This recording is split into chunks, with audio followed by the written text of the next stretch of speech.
2021 Civil Engineering Set 1 Question 45. A retaining wall of height 10 meter with clay backfill is shown in the figure on the right hand side. The weight of the retaining wall is 5000 kN, which is acting at a distance of 3.3 meters from the toe of the retaining wall. The interface friction angle between the base and the base soil is 20 degrees. The depth of clay in front of the retaining wall is 2 meters. The properties of clay backfill and clay placed in front of the retaining wall are the same. Assume that the tension crack is filled with water. So this is a clayey soil, so the question has asked to consider a tension crack.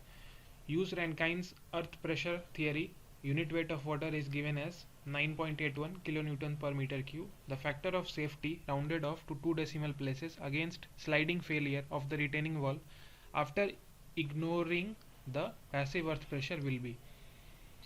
The relevant NPTEL reference has been listed. So let us consider a retaining wall of this shape. It will have certain weight of its own,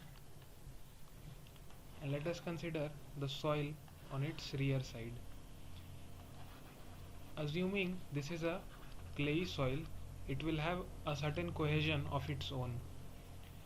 If we compare this with a cohesionless soil such as sand, whose active pressure is given by Ka times gamma into H.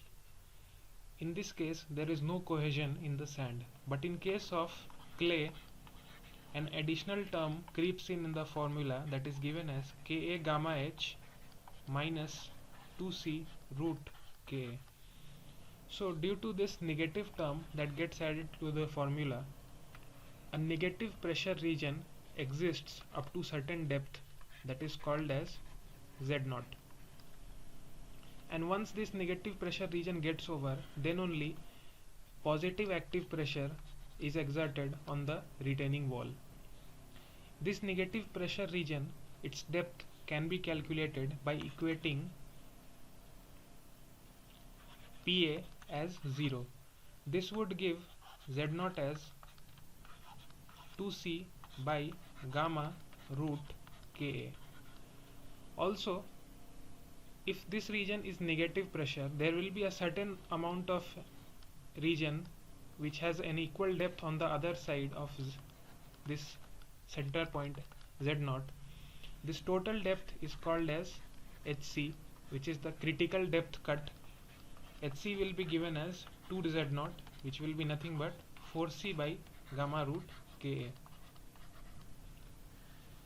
We can see that the net active thrust on the wall for this 2Z0 depth will be 0, as this negative pressure will get cancelled by the positive pressure, and the only net pressure that will be exerted on the wall will be due to this shaded region. In case the tension crack is filled with water, we will need to consider a positive pressure due to the water, and there will not be any negative pressure in that case. This should only be done when the tension crack is filled with water, and this has been mentioned in the question. Coming to this solution, we have been given a retaining wall whose height is given and the properties of the clayey soil behind it are given. We have been told to ignore the passive pressure, so we will not be considering the clay that lies in front of this retaining wall. This clay does not need to be considered. We will only consider the clay on the rear side. So the first parameter that needs to be found out is the coefficient of active pressure, which is given by 1 minus sin phi by 1 plus sin phi. Here phi is given as 0 since it is a clayey soil, so this would give us 1 minus 0 by 1 plus 0, essentially giving Ka as 1. Once we have found out Ka, we would need to draw the active pressure diagram. So since this is a clayey soil and it has been stated in the question to assume that the tension crack is filled with water, there will be a certain triangular area where the water will exert the pressure, and once the tension crack is over, the soil pressure will exert its effect. So this depth will be given as Z0, as this is our tension crack, and the remaining depth will be 10 minus Z0. So the first pressure component is due to the water filled in tension crack, which we can call as, let us say, PA1. This will be given as, let us say the water density is gamma water, so this will nothing be gamma water Z0. So the area of that triangle will be gamma water Z0 times Z0. This will be given as half into 9.81. Now we need the value of Z0. So Z0 is nothing but, as we saw in the previous slide, it is 2C by gamma root Ka. Cohesion has been given as 30, gamma is given as 17.2, and Ka we found out here as 1. This would give the depth of tension crack as 3.488 meter. We can substitute this here as half 9.81, 3.488 square, which would give us 59.675 kilonewtons per meter. This is our first component of active pressure. The second component will be due to the soil, which will be called as PA2. The area of the second triangle is half 10 minus Z0 into the pressure at the base, which will be given as Ka gamma into H minus 2C root Ka. Here, since Ka is 1, this would turn out to be gamma H minus 2C.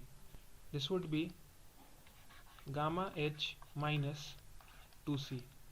This would be half 10 minus 3.488 into gamma is 17.2 into depth of the wall is H minus 2 times of cohesion, that is 30. This whole value would turn out to be 364.672 kilonewtons per meter. Now we know both components of active pressure due to the water filled in tension crack and due to the soil. Adding these two, we will get PA1 plus PA2, that will be around 424.347 kilonewtons per meter. This pressure will try to push the wall towards the right, but due to the friction that exists in between the concrete and the soil, that would essentially act in a opposite direction of this active pressure. So the frictional force tries to keep the wall safe against sliding. So trying to find this frictional force, which is given by F, that will be nothing but mu times of weight of the wall. Mu here will be tan of the frictional angle, that is 20 degree given in the question, times the weight is 5000 kilonewtons. This would give the frictional force as 1819.851 kilonewtons per meter. Now factor of safety will be nothing but the force that is trying to keep the wall safe, that is our friction, and the force that is trying to move the wall from its stability will be the active thrust, that is our PA. So FOS is F over PA, which is 1819.851 over 424.347. This would give FOS as 4.288. This can be rounded off to 4.29 as the question asks to round it off to 2 decimal places. So a retaining wall was given with a cohesive soil on its rear, and it was told to ignore the passive pressure. The properties of the cohesive soil were given, and it was said to assume that the tension crack that occurs is filled with water. The factor of safety against sliding failure of the retaining wall was found out to be 4.29. The relevant NPTEL reference has been listed.